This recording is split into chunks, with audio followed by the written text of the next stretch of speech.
This is the Finding Business Happy podcast with me, Janelle McGrath, the founder of Market Veep. This show is all about helping you to live your best life inside and outside of work as a leader in business. Because let's face it, what's important is finding your business happy. Thanks so much today for listening in to the Finding Business Happy podcast. Today we're talking to Sam Yarborough, the Chief Growth Officer of Invisory and the co-host of the podcast, Friends with Benefits, on all things about developing partnerships and successful networks to help really grow and scale your business. So welcome, Sam. Hi, thanks so much. I'm so excited for today. Me too. I was sharing with you that I've been binging your podcast, and so love hearing all of the partner insights and excited to pick your brain today. But do you mind first of all, thanks for listening. Oh, you're welcome. You're welcome. Addictive, that's for sure. Do you want to maybe share a little bit about Invisory and, how you create impact for organizations? Sure, happy to. So Invisory as a whole, we help companies execute and elevate partner strategies within marketplaces. So think all the major marketplaces like AWS, Azure, GCP, and then Salesforce is where I live and breathe. So we really help our customers break into these large ecosystems and make meaningful impact for their business. How does your role in the Salesforce, what does that look like, that particular channel? So I own our Salesforce side of the business, which means that we help ISVs who are working to either start a new partnership or scale an existing partnership with Salesforce. So my background is actually I ran partner programs, and I spent the majority of my time in that Salesforce ecosystem. And I've grown oddly passionate about it. It's funny how you get older in life and the things that you fall into. Salesforce was never what I thought I would do, but here I am. And so, yeah, it's really just helping partners understand that it is possible to make a great impact for not only your business, but also for Salesforce's business if you execute correctly and lean in with the right value proposition. And the heart of all of it is good relationships. Yeah, that's a great point. I think about life when we talk to a lot of people that most of the time they did not start at the point where they end up. And so seeing what that journey has looked like is really interesting. Sometimes I think too, it might be something that they might not have been in love with in the beginning. And then they have become so immersed in it that they're like, oh, this is so cool. But you know what? That's such a funny point because when I came into partnerships, I was managing all of our technology partners and not the strategic partners. So like Salesforce, Adobe, et cetera. My manager was doing that. And then she left the company, Marnie Reed. So there was nobody else to run it. And I remember this visceral feeling of oh crap, I have to run Salesforce now. And here I am. I'm the next in line. Totally. And here I am several years later. I'm teaching people how to build partnerships in Salesforce. So you're spot on. It is very interesting how life turns out. Yes. That's very cool. So in terms of what that partner ecosystem is like, or how it's what the evolution has been, are there things that you've learned that in that journey from starting of, oh no, it's going to be me, to, oh my gosh, I'm obsessed and love this? What things have you learned along that way that you're sharing now with people that you're teaching about it?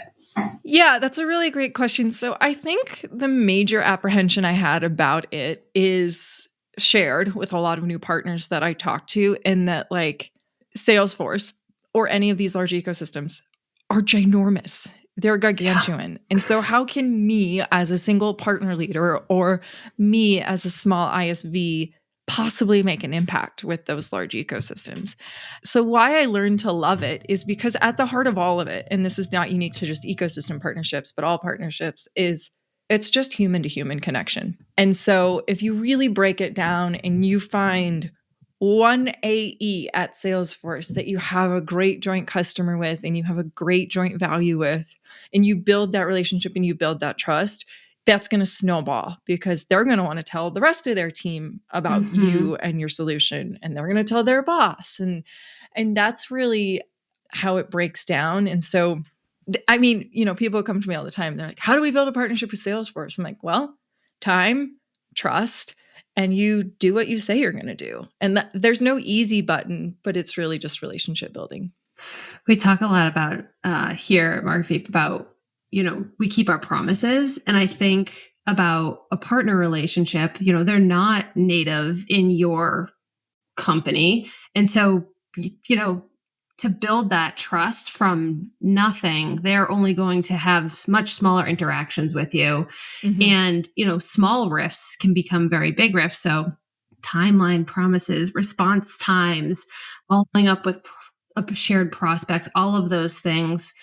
To your point, good news or bad news, right? They're going to share with their own ecosystem. And Totally. so we are very similar in that we are a HubSpot partner. And so we have existed in that ecosystem for, gosh, I want to say almost 10 years. And that in their backend has been such an evolution of the relationship to partner relationship, who our point of contacts are, how to work with reps. So that's interesting to hear on the Salesforce side. It feels very similar to what you're describing. Yeah, for sure. So your podcast, Friends with Benefits, can you share a little bit about how that topic came about, and kind of the guests are so interesting in terms of the broad reach within the partner ecosystems. Mm-hmm. And so why was this topic important, and how did it come about? Yeah. So I co-host this podcast with my husband, who also works in partnerships. So our conversations are not very broad at home. Dinner time convos turned podcast. Totally. Podcast or business speak, whatever. So how this came to be was, I'm really at the basis of it is both my husband and I individually and jointly have a value of like relationships first. And that's like the building blocks for success, whether it's personally or professionally. And so obviously the name can be a little risky. We've actually had some guests. We do too. But we've had some guests be like, my marketing team wouldn't allow me to be on the podcast. That's interesting. Pesky marketers. Exactly. Brand guidelines. Gotta be open-minded. Totally. But the premise is, partnerships are so beneficial for you as a professional, but also your company, for your partner. And really, if you're doing this well, you're building friends along the way. So our goal here is to talk to, as you mentioned, like a wide variety of, really, we've broadened the scope to like go-to-market leaders, because partnerships cannot be done by a single person or team. It has to be a company-wide initiative. But we talk to a lot of people about like the successes they've had, the failures they've had, how they go about building great relationships, both personally and professionally. And then, sounds like similarly, and I'm excited to get into this more with you, but like at the end of the day, people are people and we all come to work. So what are the driving forces for all of these individuals, and what makes them a whole person is what we really like to dive into on the show. I love it. I think that's such a great way to think of it too, is not like a siloed approach, that it's the whole company initiative. Has to be. 100%.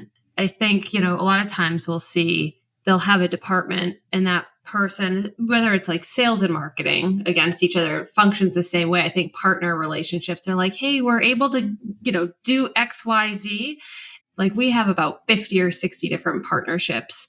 And it's so fascinating to watch how that interaction is. And when it works, Like there's so much more openness, collaboration, tons of new, fresh ideas.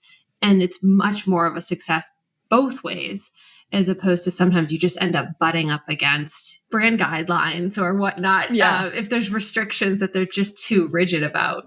100%. So you work with your husband. We've talked about this before, that I also work with my husband, who's our CFO. He's been here doing it for about 2 years. So we've learned a lot along the way, but I have such a soft spot for working with family members, but Totally. spouses in particular, I think takes a special mindset and appreciation for, your spouse.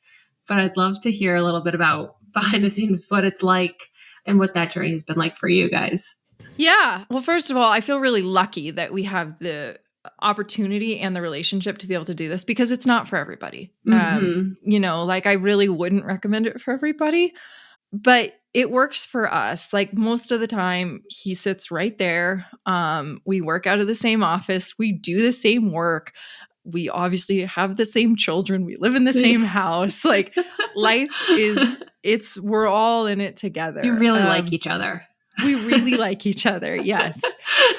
But we also really work on it and commit to it. So you can't just go through the motions. And, to be totally honest, we have found moments where life gets really busy and we are going through the motions and it's not intentional, but we have to like stop and slow down and really communicate. And like, I think one of the biggest things to really talk through and not just assume is expectations. So I have expectations of how the household should be run or what this business should do or, whatever it is. Yeah. And if we don't communicate those or share those and make sure we're aligned, then I'm going to be disappointed or he's going to be disappointed. And that just leads to hurdles. So it sounds cliche, but maybe it's cliche because it's true. Like you can never communicate too much. Yeah. The over communication. I think in the early days, we definitely struggled with like vocalizing because he had worked in a physical space for nearly 20 years. It left the house and wasn't used to being in the same space that you eat and play with the kids in and all of it's like, where is the division of personal boundaries? And so that was a whole conversation in itself. Like, I like to work in my jammies late night.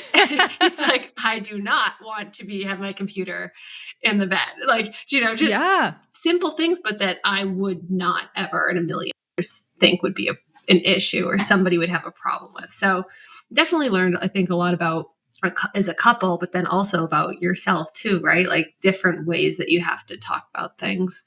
And I think you bring up a really good point there too, because it can be really easy to not have that separation of church and state, for lack of better words. And at the end of the day, like he's my husband, first and foremost, my business partner, second.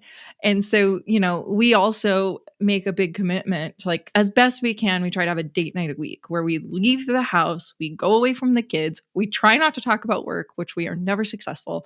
But like, I'm laughing because it happened literally last night. I was like, we have to like pull the plug, new topic. Totally. And then sometimes it's a little bit like, but what would the new topic be? Yes. And so you have to kind of like reinvent that spontaneity and, the reason in which you're in a relationship with them. But it's so important because otherwise the monotony of it can become exhausting. Yeah. I think too, right? In work, there's like ups and downs. And then you talk about house stuff, right? Like there's this expectation of like the laundry, the dishes, who's cooking, the normal life stuff. But it can become very mushed together when you don't leave the house and you're in the house working all day. So definitely division. Such a great point. Yeah. You guys did a great episode with Katie Lambert, who's the director of partner marketing and enablement at HubSpot, which I thought was such an awesome episode about just what community really means and how they think about community and how it's kind of gone through an evolution to develop these deep partnerships. And as part of somebody who's been in that ecosystem, it was interesting to kind of see like behind the curtain of like their philosophy. But what were some of your takeaways, or what was, your thoughts on that particular ecosystem? Well, first of all, Katie Lambert is a total gem. I adore her. Your quotes. Yeah. Your quotes were awesome. For those who are listening, Katie Lambert had some awesome quotes that Sam had reiterated. One was like, build brick by brick, great partnerships. They're just such great ways to think about relationships. Well, totally. And she's a former writer. She's extraordinarily eloquent and she's really empathetic and thoughtful. So that all comes through not only in how she presents herself, but also the work and the program that she and they are building over there. From that episode, one thing that stood out to me, and I often think of, Jason and I just had our own event and we'll talk about that in a minute, I think. But one thing that I kept in my heart and think about often is Katie said, whenever I'm interacting with a partner or we're hosting a partner, it's so important to me that they feel seen and valued. I like to think of it as I'm inviting this person to a dinner party at my home, and I want them to feel like that valued and that special. So I think it's such an awesome thing what they're doing at HubSpot, because they're, again, just like Salesforce, ginormous, but they Mhm. take the special care to like meet each partner where they're at. And while they do have like a scalable program that, services how many hundreds of thousands of partners they have, they really take the time to like get to know people individually, meet their business where they are. She talked about how each of the partner marketers and managers, and even like the CMO, meet with partners face to face. And it's like a priority for them to do that. And I think that's where a lot of programs lose sight of it. Again, here we come back to it, but there's humans on the other side of the wall, and it's not just like a strategic blanket that's going to solve everything. If you Yeah. lose sight of that personal touch, it's going to fall flat. It's such a great point, the personal touch. I think a lot of times it just becomes transactional. Like we'll have, organizations reach out and say, I have this prospect. Can you hop on a call? But they won't share any information about that prospect. They won't share how we can help them, what prior conversations so that you can go in. And so, we're like, can we have more collaboration to make this more successful? And I think HubSpot does a really good job in, just what I've experienced over the years. It's definitely been an evolution, but there's always huge amounts of contact and different points of contact direct on the partner channel side. So we have like a dedicated person. I've been with her for 7+ years at this point. So you have these really deep relationships, Totally. Learn about their life, and she's like a friend at this point. And so that's what I think of, the pinnacle of what a real partnership should be, is these long-term relationships. They make, you don't want to have 100 friends that you only talk to once a year. Yeah. Right? Those are acquaintances. Right. You don't want to go out for a cocktail only one time a year with that person. Mm-hmm. So, but yeah, I thought that episode was wonderful. She had another really great quote around just how her perspective around thinking about that person and how she can help them. That was really just almost like a disarming way to think about it, of like this place of help as opposed to take. It was more of a giving perspective. But I think that's so important to double click on really quickly, because again, when people look at these large ecosystems, they often are like, okay, I have to give everything to like be noticed by these large ecosystems and like show value. And that's true. But at the same time, that quote from Katie and kind of the sentiment that HubSpot puts forth is like, but we're also here to help you. Like, if you are successful, we're successful. And so me putting that forward first of like, what do you need? How can I help? Here's what's in it for you. That does disarm. And it is a true partnership at that point. I think a lot, and to your point earlier about the prospect too, I think people lose sight of the what's in it for me and what's in it for them often. Like if you can lead with, hey, I have a prospect, but here's what's in it for you. Here's kind of like how this is going to make your business better. Here's how it's going to jointly do XYZ for us. Leading with that disarms everybody, because, I do have time for that. I will meet you in the middle here. So it's a really important point. Yeah. I think too, like the respect of that other person, that they're busy, right? That there's so many things that go into a great partner relationship. Think about some of my early days, and we had a client. It was our first channel relationship, and they were selling into channel from a salesperson perspective. And his angle of it is, it's such a different sale. But the more I think that I've seen over the last decade plus of doing this, it's still to your point, it's still a human. It's still the same strategy. I don't even think that that's really the appropriate word, because you're not doing it just for the sake of gaining and growing. You're doing it for the sake of building like a really strong foundation. And it's just interesting to see it from the other side of it, what a salesperson experiences of how many touch points, and if it's frustrating, how long it takes to engage, those types of things. Absolutely. You're spot on. So, as you know, I'm always curious about finding happiness at work, hence the Finding Business Happy podcast. But I loved when we chatted last time about your Arcadia leadership experience, which I haven't talked to you since to see how it went. And I would love for you to share what it is, who goes, and then kind of some of the learnings, because now you've completed it. You've crossed the line. Which is so exciting. So congratulations. Huge accomplishment. Thank you. Okay. So high level, based on the kind of the conversations Jason's my husband, and I were having, not only like on our podcast, but at the dinner table. We felt a need. And some date nights, maybe. And some date nights, even though it was against the rules. We definitely felt a need to provide a space for these people that we've gotten to know as friends and colleagues and professionals to like come and authentically connect, because we've all been to these conferences where there's 2,000 people in a hotel conference room and you're shaking 1,000 hands and you're going to happy hours and it's all a blur.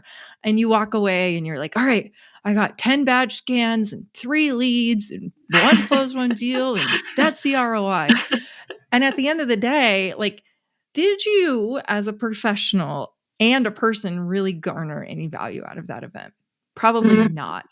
And so the goal with Arcadia Leadership Experience was to create an environment that was totally different than that. It was a very curated group of people. So we had 50 go-to-market leaders. So it spanned from partner leaders to CMOs to some VCs were in the room to CROs. So everybody who has kind of this go-to-market lens to get in a room, not even a room, it was a tent. We did this in glamping tents. I love it. It was hosted in Montana, which is where Jason and I live. And it was very much like an open dialogue. All of the presenters, and I'm doing quotes for those of you that are listening, it was a conversation. None of the actual presentations were talking at. They were engaging with the audience. And then at the end of every day, we had experiences. So people build relationships when they're forging experiences with each other. So we did fly fishing, we did hiking. There was a tea making in nature class. There was yoga. And then at the end of the evenings, we did like actual fireside chats, like by real fires. And then everybody slept in glamping tents. And the whole goal was like, there's pictures, which are quite funny. You know, there wasn't great Wi-Fi because we were in the woods. And that's the best part of this entire story that we've totally. People were a little freaked out about it by the beginning. Yeah, but by the end, people were like, that was so great because I was able to like unplug from my day-to-day and the urgency of all this stuff that's not actually urgent and build meaningful connections with my peers, actually learn something and engage and ask questions. And then also like find a way to step out of the monotony and like get some downtime for the individuals as people. So Janelle, I'm blown away by how it went. You know, you like have these ideas and you have a vision for things, and then you actually like to see it come to fruition was so special. But then to see the people in the group rally around it and the actual receptivity around it was mind-blowing. Jason and I are still kind of floored. It was a month ago and we're still like, oh my God, was that real life? Did that happen? So there will be more. So magical. I'd love when there's like a happy accident in terms of like something like the Wi-Fi, right? Like where you in your mind have this vision of what the experience is going to be. And then it's like so much more incredible seeing the people and their engagement, which I think you should just be so proud of yourself. I know to organize any event, let alone in the middle of the wilderness with activities with 50 people. I think about like taking 5 people to a trade show, the logistics, let alone 50 people and all of, you know, keeping them engaged all day in itself, right? What topics, what people to speak. even food arrangements, all of it is very impressive. Thank you for that. I mean, I think back to our earlier point of like people don't end up where they think they're going to. It is quite interesting because Jason actually started his career as like a conference planner. Really? And I used to do like really bespoke weddings and whatnot. And so ironically, the two skills came very much in handy here. Wow. And when something's right, I'm a firm believer that the universe like really rallies around you when something's right. And the venue we found was a farm. It's called Bodie Farms, and all the food, like you read the reviews of everybody that went, the standout thing was like, the food was the best I've ever had. And it was all farm to table, cooked over like campfires. And again, that's another thing. Like we really tried to look at like your average conference experience and do everything anti.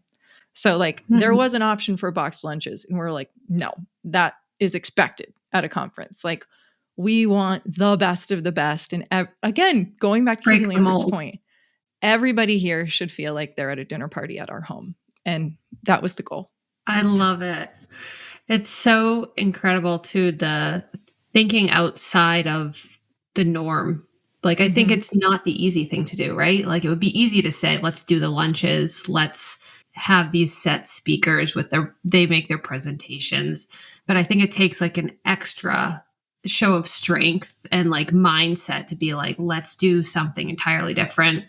We don't know, it's scary as hell. I'll tell you that much.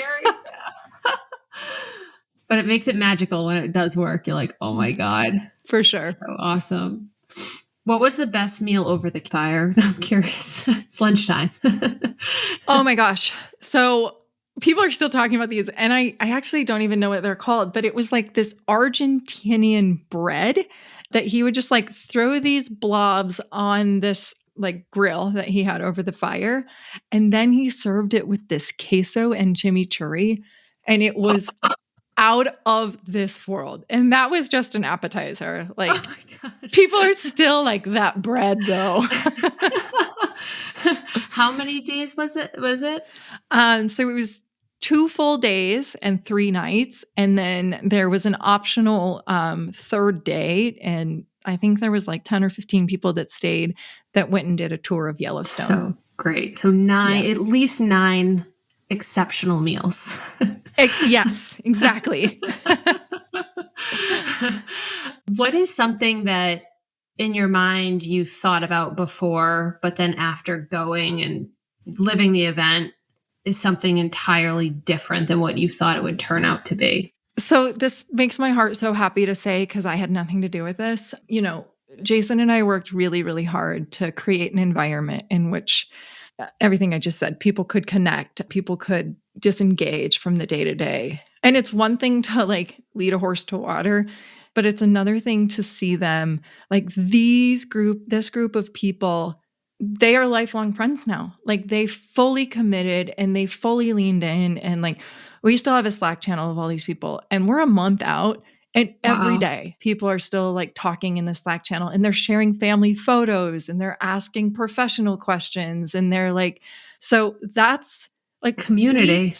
100%. And we picked the people to come. Like it's an application process, director and above, but you can only do so much to really like facilitate that. That's on the people. And it's just so awesome to see. And we're thrilled to be a part of it. Testament too to how much they did enjoy it, right? Like you think about the after engagement. They're not physically there anymore. They want to, they want to continue that relationship connection, feeling that they got from your experience that you created, which is so amazing. Did you learn one thing at the end that you're like, I want to like hold on to this, and next year I want to make sure that we do this thing? Yeah. So 2 things. One, personally, which like I shared this at the end of the conference with the group, and it made me a little teary. But if you like coming to the other end of that and actually seeing success of it was like such an astounding experience, because like I mentioned, the months leading up to this, there were so many hurdles, and it was so like, doing this with my husband, we were like, is this going to happen? Like, are we dumb? Are we ridiculous? And then it did happen, and it was better than we could ever imagine. And so what I learned personally is like, if you have a goal that you believe in, it's going to be hard, but if you just try, you're going to get to the other end of that. And more likely than not, you're going to be successful, but you're going to learn so much through the process and you're going to be better off for it. And I think a lot of us are too afraid to like take the risk and to try. I am very type A. I'm very like, how much money do we have? Can we pay the bills? What's our retirement plan?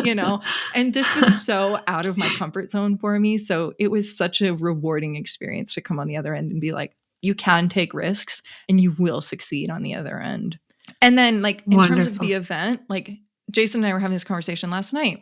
We want everybody to be involved in this because it was so special. But this is the age-old problem of how do you keep it really intimate and bespoke and unique while still growing and offering it to more people. So that's kind of something we're figuring out how to do now.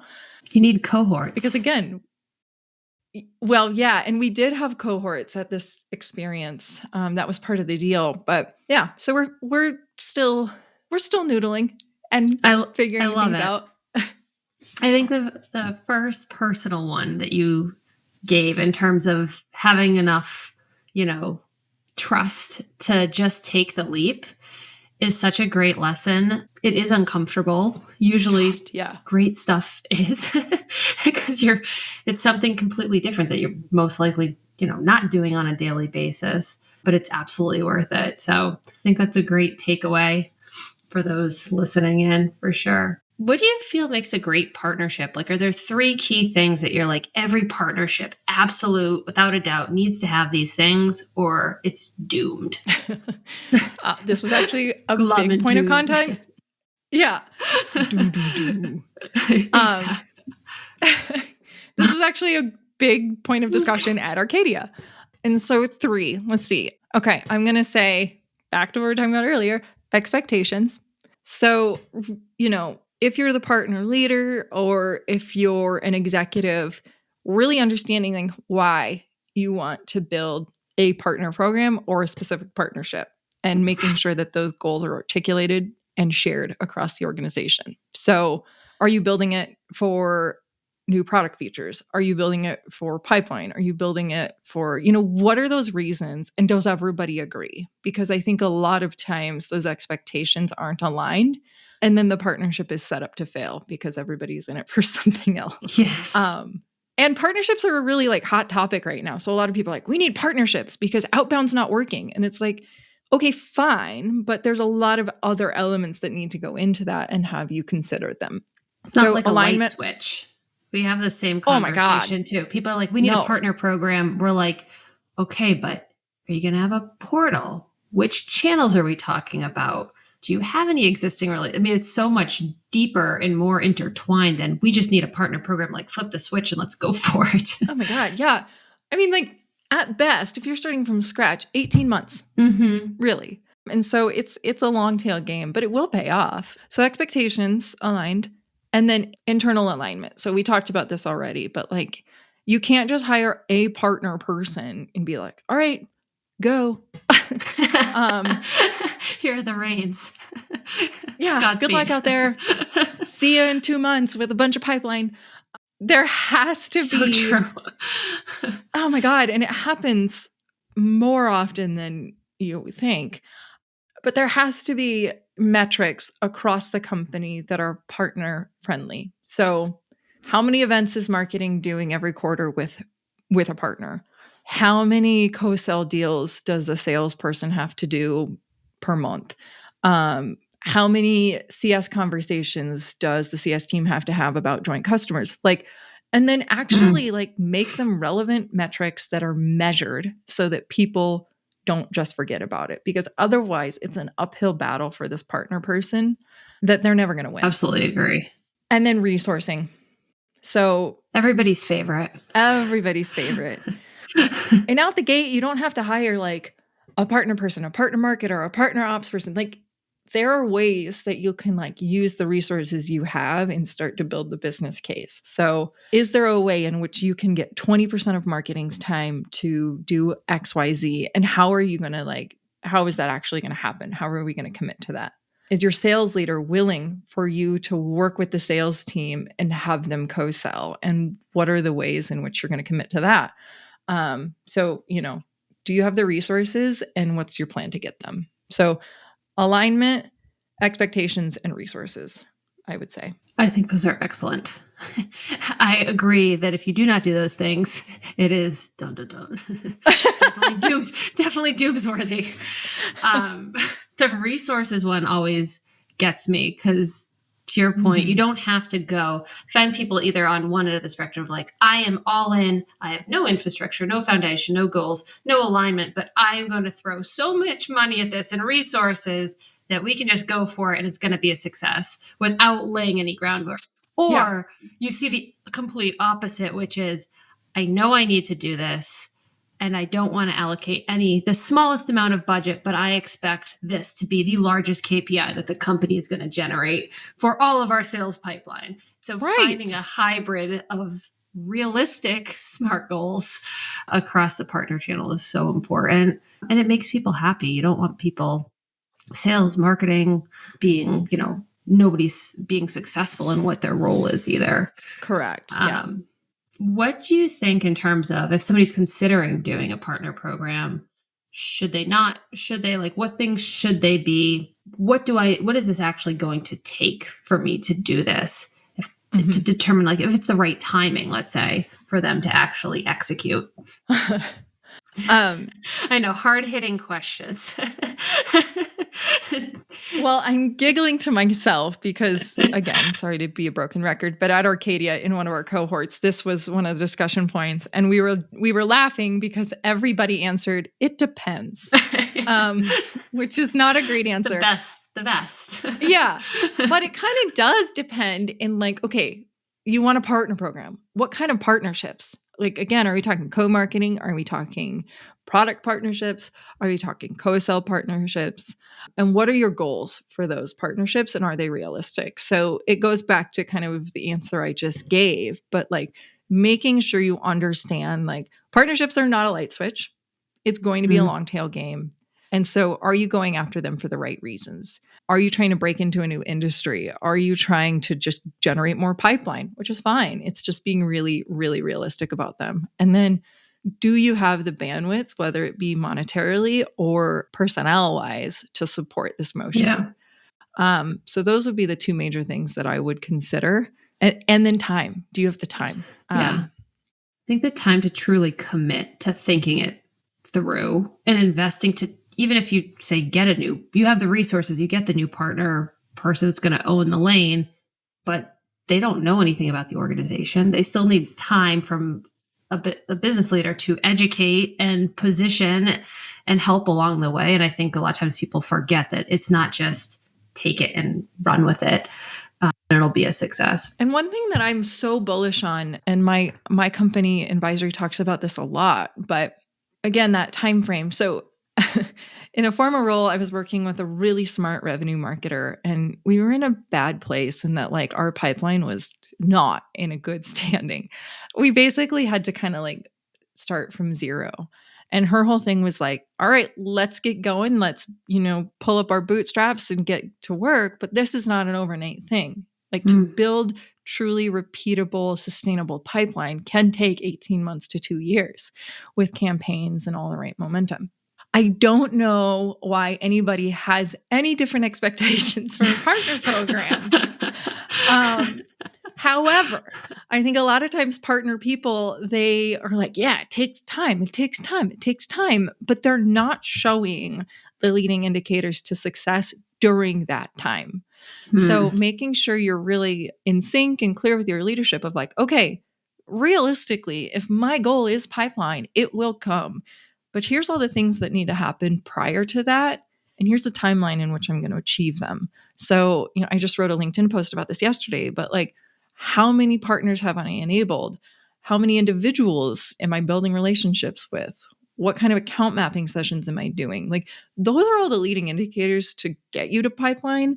And so just saying it's going to take time is not good enough. But like, what's happening in that 18 months to get to the pipeline is something that people need to be more vocal about. Yeah. I think the KPIs too that you list are so imperative. I think even just, how many are sales enabled? Well, I find sometimes even people can't align on what does it truly mean that Yeah. prospect is sales enabled? Like, what are the qualifiers? You talk to 5 people and they give you, Great point. nope, he's buying tomorrow. And they're like, I talked to him yesterday and he said 6 months. So Totally. which one is it? Yeah. So, Yeah, that's a really good point. Like, sending over a PowerPoint doesn't count. right. And honestly, delivering a PowerPoint is a good first step, but then what's your follow-up plan? And how are you staying top of mind? Because how many times have you seen a PowerPoint and then never looked at it again? Yeah, those KPIs make all the difference. Goes back to what we were talking about communication, like over communicating and that alignment. I don't think there's any way to avoid it, especially, partners is a unit, multiple people. It's not a solo activity. Mm-mm. But do you have any favorite tools that you found, really help support partner relationships that you're like, I wish more people knew about this? Oh, man. How much time do we have? Yeah, there's so many. So again, going back to kind of like, I work in the Salesforce ecosystem, and Salesforce is never going to implement like a crossbeam or account mapping just because of their data sharing rules. So at Invisory, we built a tool called Partner Success Tracker, which is a managed package in Salesforce, but it helps you really articulate and measure and track the individuals with which you're building these partner relationships. And there's a life cycle in there. So just like we were talking about, you meet somebody and you mark them as a new relationship versus they're enabled and they're selling or sending you referrals. That's an enabled person. And so you have this group, this Rolodex of connections, and you know how to relevantly communicate with them, whether they're brand new to your partnership or they're an advocate. And then 2 other tools that I'll just quickly shout out. Superglue is phenomenal and really kind of streamlines bringing sellers into that co-sell motion and making it more streamlined for them, which is so needed, as we all know.